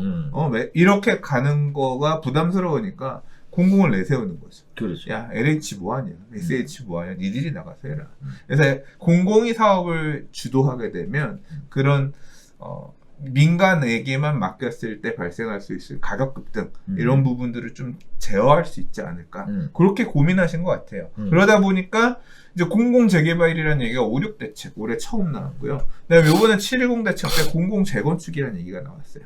공공재개발은 당시에 그래서 해제지역 이런 데 다시 해줄게 이렇게 가면 불안할 수 있으니 재개발 해제지역들은 배제하고 기존의 정비 계획은 있었지만 사업이 잘 안 가던 지역들 그래서 그런 지역들 중심으로 하겠다라고 얘기를 했고 공공재건축은 7.10 대책에서 이번에 처음 나온 건데 재건축 사업장들 중에서도 안 가고 있는 데들 이런 데들은 공공이 개입해서 가게끔 촉진하겠다 뭐 이런 거였거든요. 근데 사실 이번에 나온 얘기가 그 내용의 어떻게 보면 후속이에요. 여기 공공재건축 어디 할 거냐 시범 할 만한 데 봐라라고 했더니 이제 기존에 가던 데들 중에 신길 10 그다음에 중산 봉천 1-1 여기에다가 이제 구청에다가 여기 우리 여기 주택공급 활성화지구 지정해서 용적률 120% 풀어주고 더 지을 수 있도록 해줄 테니까 이거 좀 받을 생각 있는지 없는지 좀 한번 의사 좀 타진해봐라 이렇게 좀 꼬신 것 같아요. 그렇죠. 근데 이제 당사자들은 옛날에 신길 10구역 같은 맞아, 경우는 억울할 것 같아. 옛날에 우리 여기 또 되게 낙후하고 되게 위험한 곳이거든요. 그렇게 해달라고 할 때 안 해주더니 그래서 시장 상황이 좋아지니까 옛날에는 일반 분양을 비싸게 이런 부분 때문에 사업성이 조금 좀 떨어져서 안 붙었다고 하면 살만하니까 이제 신탁업체가 신탁 재건축 가고 있는 맞아요, 상황인데 그때 해달라고 해서 안 해주더니 이제 와서 야 됐다 그래 이제 그렇게 나오는 곳도 있고 오락가락이죠. 오락가락. 그리고 이제 부관 3구역 같은 경우는 여기는 진짜 어떻게 보면 그렇거든요. 다 잘하시잖아. 몰라. 아이씨. 잘 알면서. 몰라. 그 동네에서. 자, 아무튼 부관 3구역 같은 경우는 벌써 10년도 더 전에 사업시행 인가 단계까지 갔다가 반려시키고. 빠꾸. 계속 빠꾸. 그래서. 뭘 빠꾸. 그래서 못 간 거 아니야. 네. 이제 물론 이제 그 반려의 이후에 사업을 반대하는 빨간 깃발 꽂고 그런 소유자분들이 계셔서 이제 구청장님이 그런 판단을 하셨을 수 있다고 생각을 합니다만 이미 사업이 너무 오래됐고 이게 안 간 이유가 사업성이 부족해서 안 간 건 아니잖아. 아니지. 4,000세대 이 도심 한복판에 이런 아파트 단지 시공사도 1군 회사에다가 가면 잘 가지. 그러니까 주택 공급 활성화지구를 지정 임대를 굳이 박박 껴내가면서 일반 분양 절반을 임대로 바꿔가면서 할 만한 그걸 굳이 조합원들이 희망할 만한 곳은 아니지. 근데 여기에 이런 걸 넣었다는 자체가 이걸 제안한 공무원이 감이 떨어지거나 또는 뭔가 보여주기 위한 왜냐하면 500세대, 300세대 이런 거 해가지고는 폼이 안 나거든. 그렇지. 4,000세대인데 활성화해서 뭐 5,000세대 가까이 만들어서 주택 공급을 10년째 부진하던 사업지 공공이 와가지고 그렇게 했습니다. 이걸 좀 홍보하고 싶은 거지. 근데 사실 내막을 알고 있는 사람들은 그게 아니란 거를 다 알잖아. 무슨 소리예요? 이제 하잖아. 좀 이제 그런 부분이 아닌가 싶고, 이 중산 아파트 같은 경우는 사업이 지연된 이유가 사실 원인이 다른 데 있어요. 여기 보면 중산 아파트 같은 경우도 사업이 지지부진한 재건축이라고 여기 활성화 더 많이 해결해주겠다 이렇게 보이지만 실제로 여기는 토지 소유권 문제가 크거든요. 중산 아파트 깔고 있는 토지 소유자가 서울시예요. 이 소유자들은 건물만 갖고 있거든. 토지를 얼마에 사올 거냐가 사실은 핵심이에요. 그래서 이제 그것 때문에 사업이 토지 우리 건데 서울시 니네가 안 준 거다. 이제 지금 그런 법적 공방도 있어. 그런 문제가 얽혀 있는 상황인데 그러다가 또 사업이 멈췄던 이유는 그러니까 이게 보면 서울시 잘못이 많아. 그거 하다가 뭐 한다 그랬냐면 여기 중산 아파트 포함해서 오세훈 시장 시절에 용산 도시개발 사업 한다 그랬잖아. 그래서 그 안에 포함돼서 가는 걸로 바뀌었잖아. 그러니까 재건축을 할 수가 없었다고. 그러다가 이제 사업 무산되고 해서 못 가니까 지주는 아니고요. 건물 갖고 있는 사람들, 주택 갖고 있는 분들은 되게 이제 다시 이제 추진할 수 있게끔 만들어졌지만 여전히 이제 그 토지 확보 문제 때문에 못 가고 있는 건데 이건 모르겠어요. SH 공사가 들어와서 서울시 같은 이 서울시의 밑에 공사니까 땅을 SH가 해야지 뭐 좀 싸게 줄게 뭐 이러면 좀 받을 만한 일이 생길까? 그런 거 아니고 사실 막 그럴 만한 건 아니에요. 자, 이것도 보면서 공급 대책 얘기 나오니까 5월 달에 제도를 만들었고요. 9월 달에 시범 사업 공모를 한다고 하는데 당사자들의 의견은 일단 무시하고 아니지 이제 의견을 받아서 갈지 말지를 보는 거니까. 그러니까 일단은 제안을 넣은 거지. 그래서 이제 710 대책에서 공공재건축 얘기가 처음 나왔기 때문에 그거 관련해서 이제 뭔가를 발표하기 위해서 이렇게 물밑 작업들을 하고 있다. 뭐 그 정도 보면 될 것 같아요. 근데 당사자들은 떡줄 생각도 없는데 왜 니들이 이래라 저래라 하려고 그래. 그렇죠. 어리둥절 재는 뭐 네. 그런 상황인 것 그래서 이제 보여주기식 아니겠냐라는 형태로 보면 될 것 같은데요. 아무튼 뭐 잘 됐으면 좋겠어요. 그러니까 그 큰 가닥은 그거예요.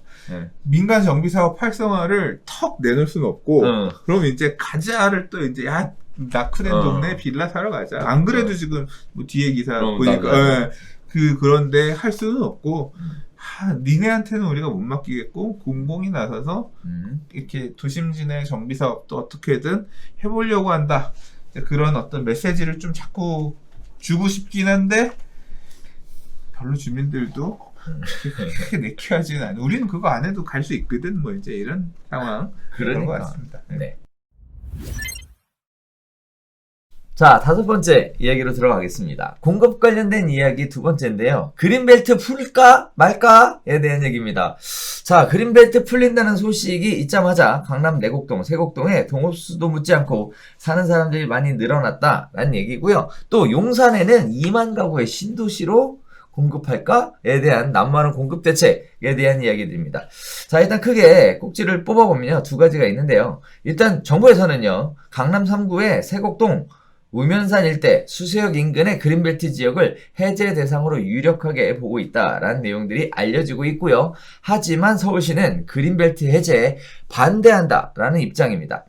자, 이렇게 되면 어쨌든 그린벨트를 풀어서 공급하게 되면요, 1, 2년 안에 강남의 미니 신도시 공급 물량이 풀릴 수 있다는 관측이 제기가 되면서 최근 1, 2주간에 강남 세곡동과 서초구 내곡동 등에 위치한 아파트의 손바뀜이 활발하게 진행되고 있다라는 소식입니다. 거기에 따라 그린벨트가 이제 되면 일대에 새 아파트가 들어서게 되고 기존 구축단지의 집값도 오를 것이라는 기대감이 녹아 들어가서 거래가 활발하게 이루어지고 있다는 건데요. 문제는요, 강남 그린벨트 해제 시 이르면 내년 3기 신도시와 함께 사전 청약이 가능할 것으로 보여지고 있습니다. 실제 2009년 5월 보금자리 어쩌고저쩌고에 대한 내용 참고해 보시면 될 것 같고요.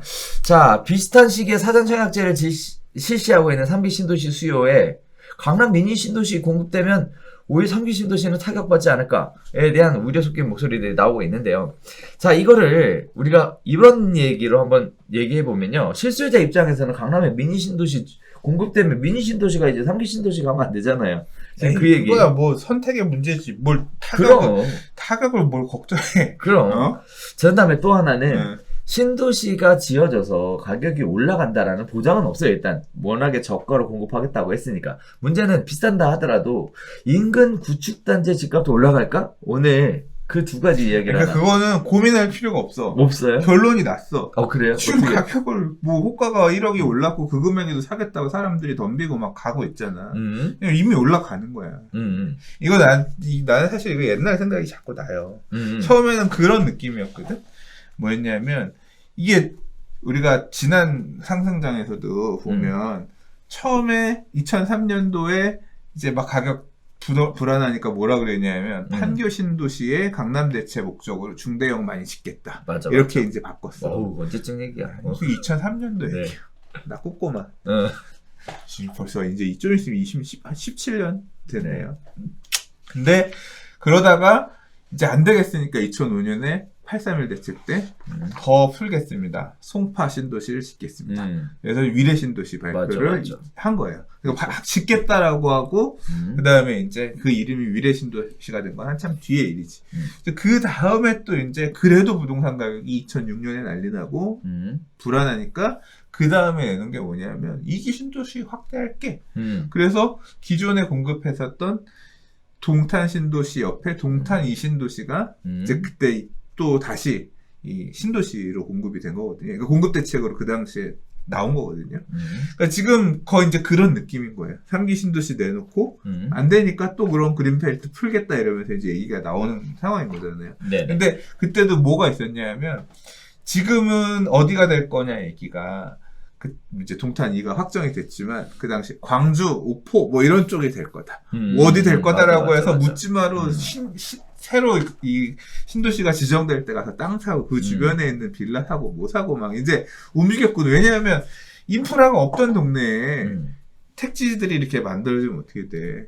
그냥 좋아지는 거야. 그러니까 하루에 차 몇 대 지나가요. 몇 대는 아니고 아무튼 그렇게 좁은 길에 그런 인프라를 가지고 있었던 동네에 몇십만 명이 와서 사는 몇만 명? 몇십만 명이 와서 사는 이 지역이 만들어지면 기존에 있는 애들도 혜택을 받을 수밖에 없는 거죠. 그렇죠. 그래서 이제 그때도 그렇게 물론 수용되는 땅을 찍어서 가는 사람도 있어. 그런 것도 있었지만 그런 기대를 가지고 들어간 세력들도 그 당시에 있었는데 지금 이건 그런 거죠. 그러니까 세곡 내곡도 가서 보면 이 세곡 내곡이 좀 이렇게 듬성듬성해요. 빵꾸 나듯이 그런 게 좀 있어. 근데 그 듬성듬성 빠져 있는 부분을 채우면서 도시가 이제 커지는 거잖아요. 그렇죠. 그러면 지금 있는 것보다 더 좋아질 거다.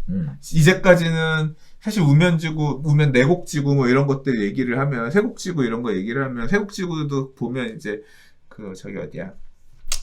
일원동에서 수서에서 내려가면 이제 그쪽에 가면 이제 약간 외진 느낌으로 있는데 거기가 더 커지면서 되면 새 아파트들로 바뀌는 그런 지역으로 바뀐다라고 하면 또 힘이 생기잖아요. 그 많은 어떤 들어오는 사람들을 바탕으로 여러 가지 시설들이 들어올 수 있잖아요.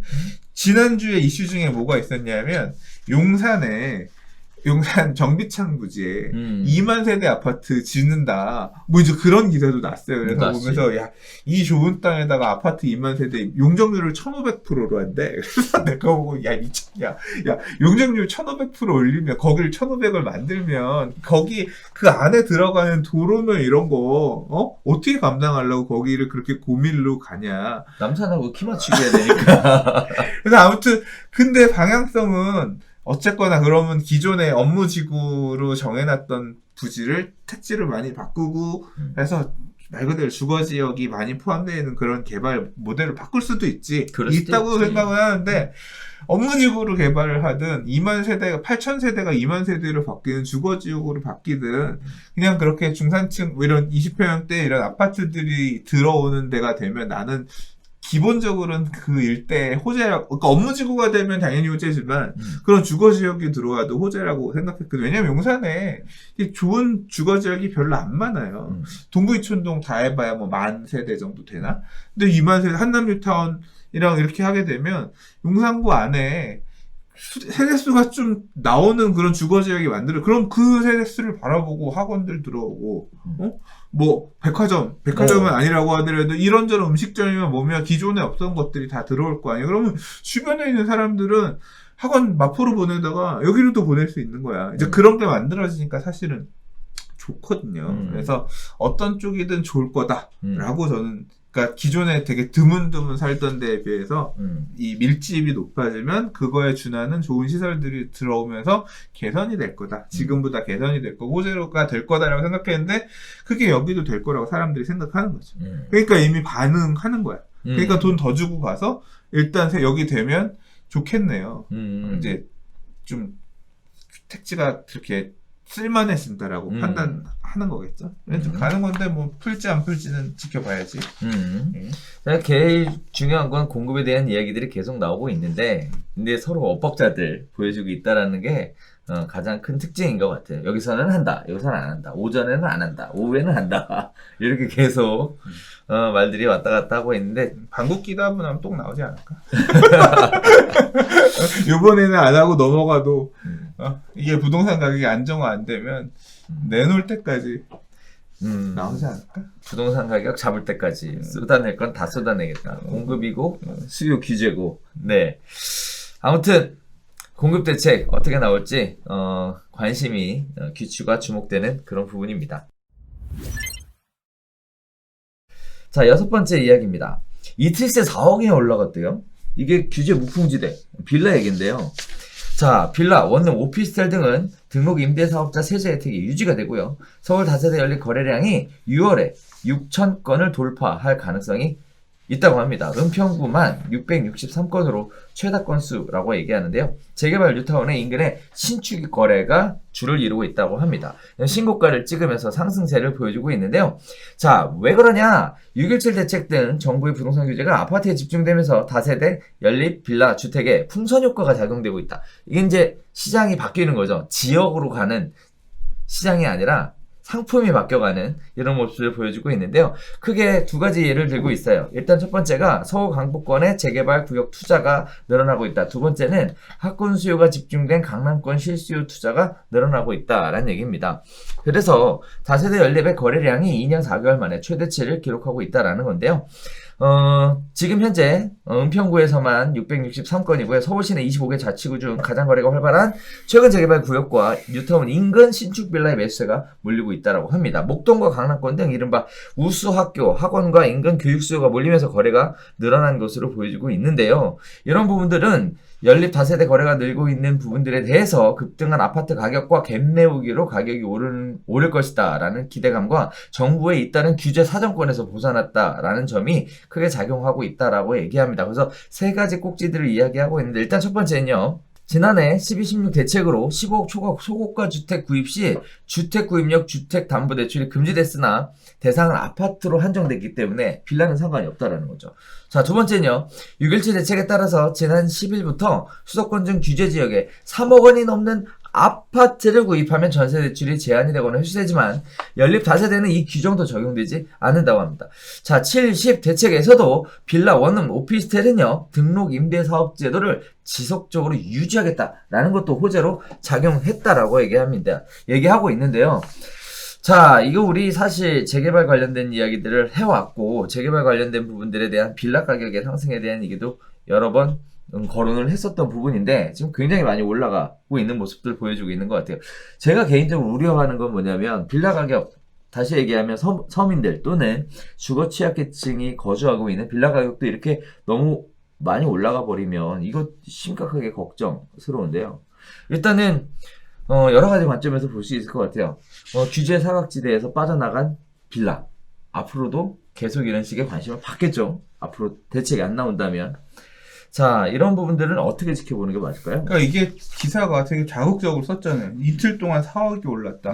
이게 4억이 올랐던 순간 10몇 억짜리예요. 12억 거래되고 16억 거래됐다고 하는데 이건 되게 자극적으로 타이틀을 뽑은 거지. 그렇지. 뭔가 있는 데에서 이렇게 거래 사례가 나온 걸 거 아니에요. 그러니까 일반적인 빌라로 얘기하면 안 돼, 이거는. 근데 이제 앞에 내용은 그렇게 써놓고 뒤에 내용은 이제 뭐 3억, 그러니까 말 그대로 중저가 가격대에 있는 빌라 얘기잖아요. 그렇죠. 네, 좀 이거는 살짝 제목으로 앞 내용으로 눈길을 가게끔 하고 뒷 내용을 보여주는 전형적인 이제 그런 낚시? 그런 전략의 어떤 기사인데 근데 하고자 하는 메시지는 명쾌하죠.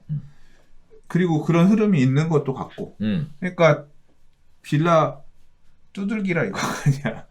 빌라 때리라고? 야 쟤네는 왜 규제에서 다 빠져나왔어. 빼줘. 이것도 가격 불안하고 저쪽으로 가서 특이 세력들이 장난치고 있다. 그러니까 조져라. 이제 이런 뉘앙스에 쓴 거죠. 저 개인적으로 좀 그런 게 뭐냐면 통상적으로 연립이나 빌라, 다세대 이런 경우에는 개발 호재가 있기 전에는 가격 상승을 하기가 사실상 쉽지 않잖아요. 아니야. 내가 경험적으로 보면 빌라 다세대도 올라요. 올라요. 오르지, 네. 오르기는. 왜냐하면 기본 이게 돈의 가치가 계속 빠지고 있기 때문에 옛날에 2억 하다 계속 2억 전세 아니라 전세도 오르고 그러니까 전세가 매매가를 밀어 올리면서 올리기도 하고 빌라도 올라.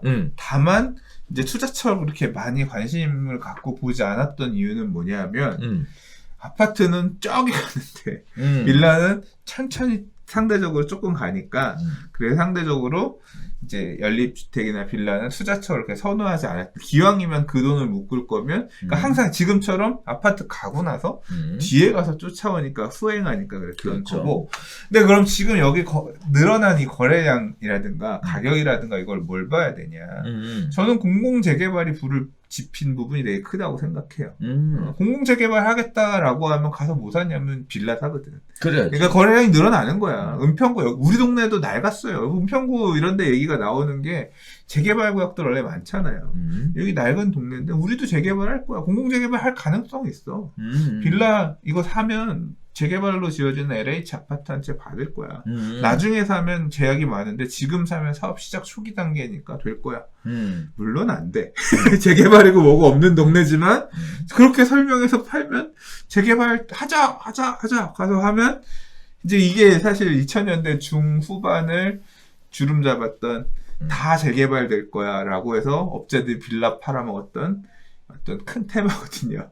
이제 이게 이제 많이 여기저기서 되고 있다라고도 볼 수 있고 실제로도 이제 안 되니까 늦은 말에는 청약이나 뭐 이런 걸로도 안 될 것 같으니까 이거라도 사자 가는 수요들이 그렇게 가는 것도 있는 것 같고 한편으로는 아파트는 저만큼 올랐는데 이 동네 빌라는 상대적으로 너무 안 오른 거 아니야? 그냥 살 거면 이것도 어떻게 좀 움직여보자. 그리고 빌라나 연립주택은 아파트랑 달리 공시 가격이 되게 낮아요. 그래서 이거 연락 붙여봐야 중부세 별로 이렇게 문제가 안 되는 경우가 많아. 빌라 뭐 공시 가격 1억, 뭐 7천만 원, 9천만 원, 1억 2천, 뭐 1억 5천. 그래서 이게 실제로 세부담이 별로 크지 않은 사례들이 많다 보니까 이제 그런 거를 틈새라고 생각하는 세력들이 가서 이런 것들을 이제 사재기하듯이 모으는 사례도 없잖아 있을 거라고 생각은 하거든요. 뭐 아무튼 이게 문제다라고 생각하면 또는 이제 이런 언론 보도가 계속 이어지면서 거래량이 되게 급증한다든가 또는 가격 흐름도 되게 급등하는 그런 모습 보이면 추가 규제 들어올 가능성이 있겠죠. 자, 빌라 가격도 이렇게 상승하면 이 서민들이 갈 곳은 어떻게 하느냐? 나도 모르겠는데. 빌라 전세도 오를까? 올라, 근데. 오르고 있어 지금. 네, 제 주변에 아시는 분들 이번에 또 아파트 올라가니까 전세도 다 올라가서 어떻게 해야 되냐 하길래 어떻게 해요? 뭐 올려주라고 했고, 그리고 또 빌라도 똑같아요. 규모가 작아서 그렇지 반전세 형태로 올려달라고 한대요. 그래서 개인적으로는 좀 안타깝더라고요. 애가 많아, 뭘 어떻게 못해. 기본적으로 지출이 많아서 뭘 어떻게 할 수가 없더라고요. 그런 부분들이 자녀를 더 출산하는 데 있어서 제약으로도 오게 되는 것 같고, 하여튼 옆에서 지켜보면 안타까워서 그래서 좀 걱정된다 이렇게 말씀을 드렸는데, 아무튼 참 그렇습니다. 네. 뭐라고 말을 못해. 네. 뭐라고 말을 못하겠어요. 내가 어떻게 할 수 있는 게 아니야. 어떻게 하라고 얘기할 수 있는 부분도 아니야. 그러니까. 자, 7번째 마지막 이야기입니다. 공급이 부족한데 분상제의 재건축 36,000가구가 후분양으로 지금 급히 전환되고 있는 모습들입니다. 대표적으로 원베일리나 둔촌주공이 3년 후 후분양으로 가닥을 잡고 있는 가운데, 일단 유예기간 동안 정비사업 일반 분양이 1만 가구도 안 되고요. 다수 정비사업장 후분양으로 돌아가고 있는 상황에서 공급만 더 늦어지고 있다라는 이야기들이 나옵니다. 정부는 핵심 공급 방안 놔두고 변동만 올리고 있다라는 얘기들을 하고 있는데, 과연 무슨 얘기인지 한번 보겠습니다. 자, 전반적으로 정비사업장의 민간택지 분양가 상한제 유예 만료 기간이 2주 앞으로 다가온 가운데 서울에서 추진 중인 36,000여 가구 규모의 재개발 재건축 사업장들이 후분양으로 방향을 전환했다라는 얘기입니다. 자, 내용은 그래요. 국토교통부가 지난해 10월 분양가 상한제를 하고 거기에 따라 6개월의 유예 기간을 주고 코로나 때문에 코로나 확산을 고려해서 유예 기간을 3개월 추가 연장을 해줬습니다. 거기에 따라 10월 29일 기준 관리처분 계획 인가 단계를 거친 재개발 재건축 정비사업장들은 이번 달 28일까지 관할구청에 입주자 모집 공고를 신청하면 분양가 상한제 적용을 받지 않는 상황인데요. 반대로 29일 이후에 신청하면 분양가 상한제, 분상제 적용을 받는다는 얘기죠.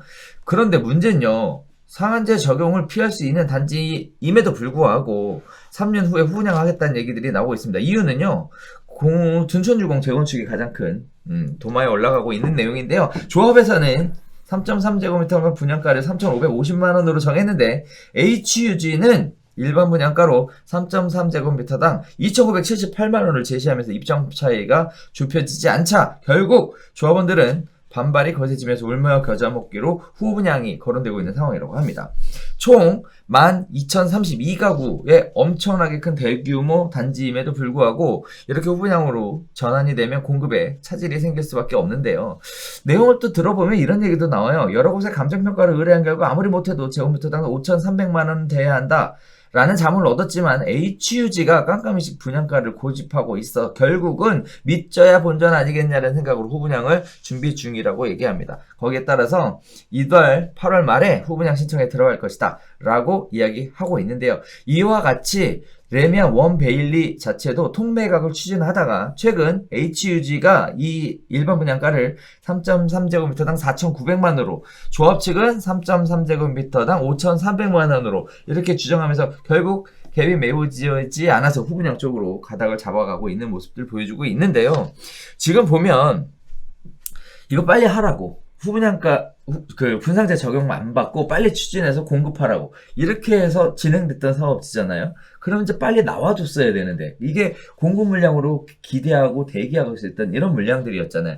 그런데 이게 결국은 협상 결렬로 인해서 후분양으로 가면 이 공급에 크게 차질이 생기는 거고, 그렇게 되면 빠른 추진을 하겠다라고 얘기하는 분상제 이야기가 아무 의미 없어지는 거고요.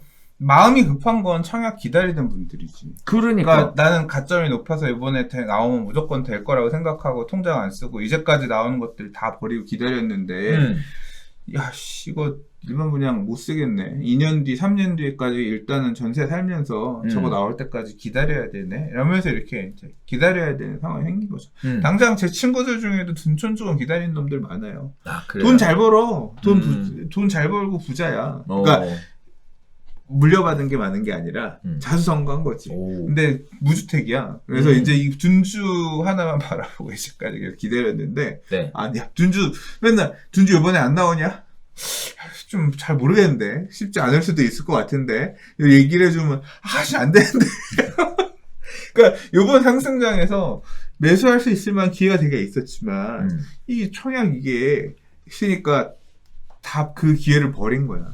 적어도 2년 전에 산다는 판단을 했으면 뭐더고 먹었잖아. 그렇죠. 그러니까 이거라도 무조건 받아야 되는데 이제 2년 뒤에 간다고 하면 이제 환장하는 거지. 그러니까. 그때 가서 되면 상관없는데 이게 그러니까 지금 왜 자꾸 후분양으로 가느냐. 사업 시행자 입장에서는 그때 가서 분양가 상한제 적용받아서 받아도 지금 이 가격에 내는 것보다 손해가 아닐 가능성이 있다고. 그렇게 생각하더라고요. 그리고 3년이잖아요. 지금 공사하면 3년 뒤에 입주인데 입주하고 준공 후, 그러니까 준공하고서 분양하게 되면 허구 분양 보증 안 받아도 되니까 피해갈 수 있어서 분양가를 그냥 구청 분양 승인만 그렇죠. 받으면 되는 건데 2년 뒤에 대통령 누가 될 거냐에 따라서 이게 어떤 이런 관련 규제들이 바뀔 수도 있을 거다라는 희망도 갖고 있는 거야.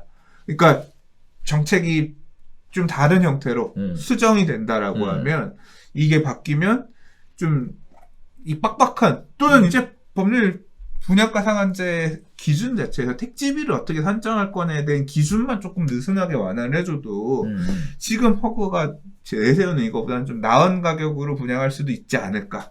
그러면 금융비용 더 하더라도 우리가 좀 더 조합원들이 추가 부담금을 덜 낼 수 있지 않을까. 이제 이런 판단이 서는 곳들이 가는 거고 또는 우라병에 나서 난 이 가격에 못 받아주겠다. 실제로 둔주는 그런 가능성이 그런 목소리들이 커요.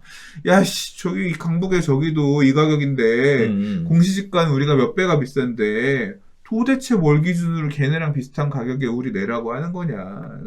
우리는 못 받아들이겠다. 이제 이런 화병이 나는 조합원들이 주축이 돼서 조합 뒤집었고, 우리 그냥 후분양 가더라도, 이제 이런 목소리 듣는 거죠. 제가 최근에 어떤 커뮤니티에 한 회원이, 부동산 스터디는 아니고 회원이 2억 원을 사기당하게 생겼습니다. 이런 글을 썼어요.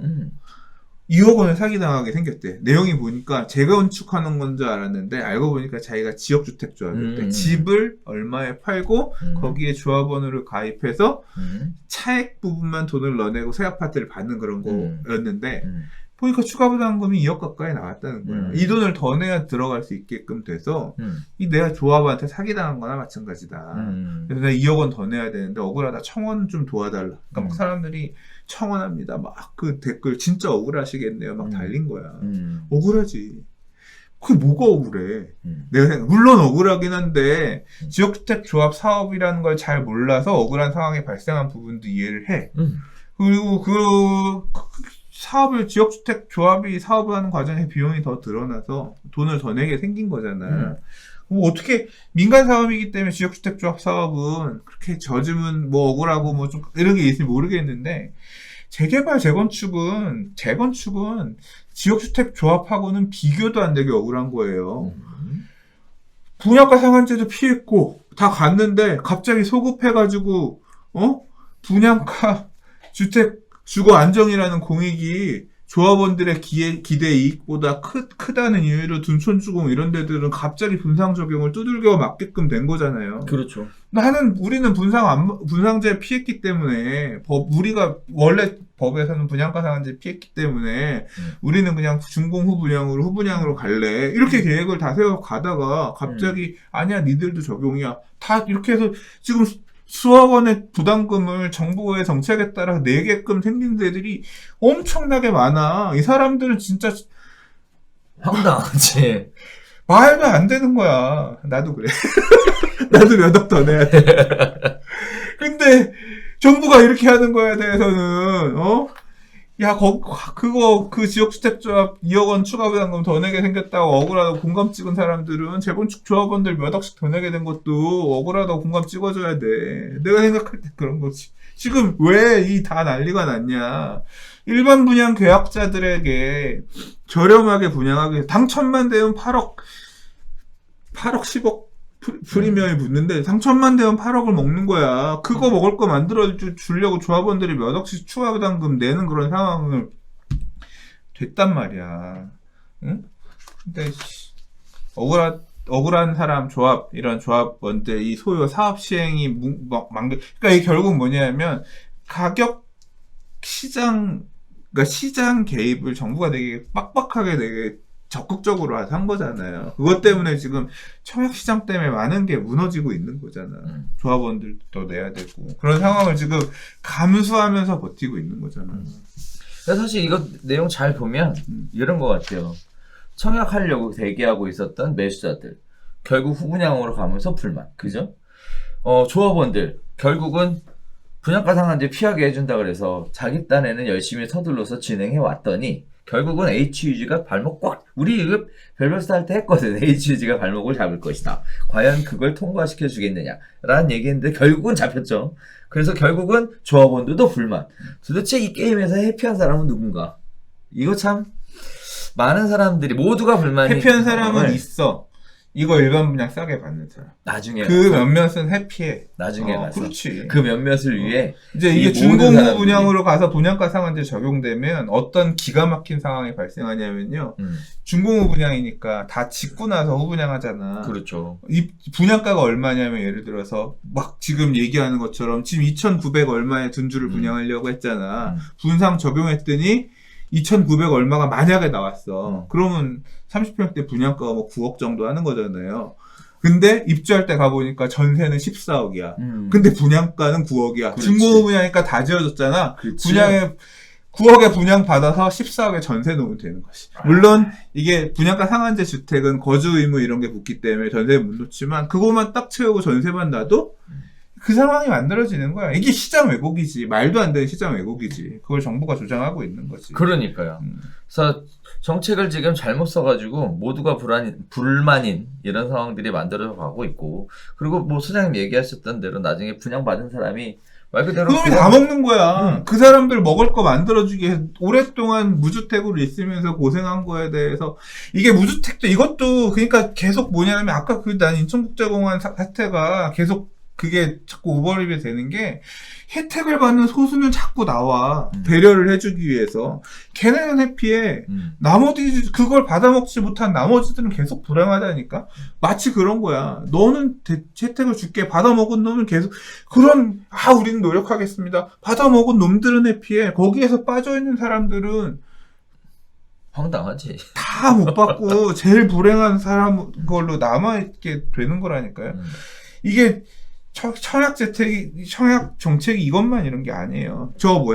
지금 이번에 생애 최초 물량들 확보하고 이런 것 때문에 공공 물량도 보면 되게 황당해요. 공공주택이 옛날 같은 경우는 보면 특별공급 이런 게 별로 없어서 그냥 청약가 좀 오랫동안 청약통장 많이 부었던 순으로 받아갔잖아요. 근데 요새는 특별공급 물량이 80%?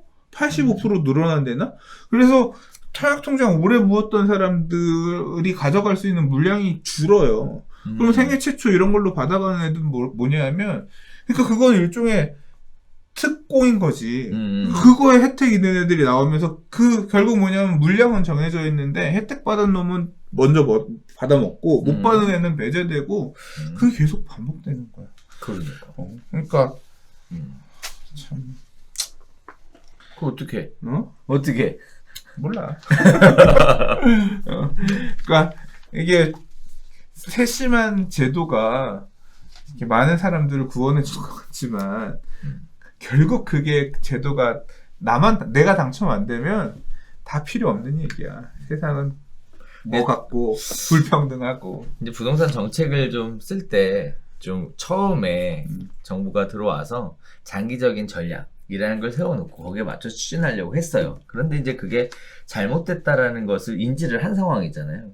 그럼 그 다음 대책을 세울 때도 뭐 장기적인 관점에서 들어갔으면 하는데 우리 되도 않는 얘기를 하지 맙시다. 알았어. 말도 안 되는 얘기. 알았어. 첫 단추가 잘못 끼워졌고 이 단추는 바꿔 끼워지. 이걸 첫 단추를 잘못 끼워졌으면 풀어서 이걸 다시 해야 되는데 첫 단추가 잘못 끼워졌다는 걸 인정하지 않아. 그래, 그 얘기. 그래서 장기적이라는 건 있을 수가 없어. 내가 보니까 이게 이 색깔에 따라서 전혀 생각하는 이 간격이 너무 크기 때문에 그냥 결국은 내가 파도를 잘 타고 이 파도하에서 이렇게 갔다 저렇게 갔다를 잘 하면서 이게 지난 정부에서는 제발 임대 좀 주택 좀 분양 받으셔서 임대 사업자 좀 그래, 해주사라 그렇게 해주었던 놈도 다 국토부 이번에- 장관이고 음.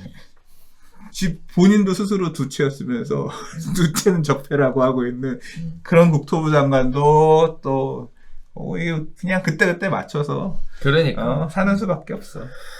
그렇게 정책을 하니까 다 국민들도 그때 맞춰서 사는 거지 뭐. 그러니까 뭐 장기적인 정책 이런 게 아니라 그때그때 맞춰서 살아야지. 자, 지금 7.20 대책 이후에 일주일 동안 벌어졌던 사건, 사고들을 가지고, 이슈들을 가지고, 사건, 사고를 하면 안 되겠구나. 이슈들을 가지고 이야기 나눠봤는데, 보면 진짜 뭐, 여러 가지 분야와 영역에서 시끄러운 얘기들이 계속 들리고 있습니다. 이게 안정이 좀 됐으면 하는데, 이 스트레스 지수가 만만치 않은 것 같아요. 나 술 끊었다 그랬잖아 6개월 정도. 다시 시작이야? 지난주에 먹었어. 도저히 안 되겠더라고. 그래요? 술 먹었어요. 네. 지난주가 아니라 어제. 네, 그제 먹었어요. 네. 자, 그래서 모두가 행복하게 웃을 수 있는 그날이 오기를 혹시라도 요만큼이라도 기대해보면서, 자, 저희가 준비한 소식은 여기서 마무리 짓도록 하겠습니다. 다음 주에 새로운 소식 가지고 찾아뵙도록 할게요. 감사합니다.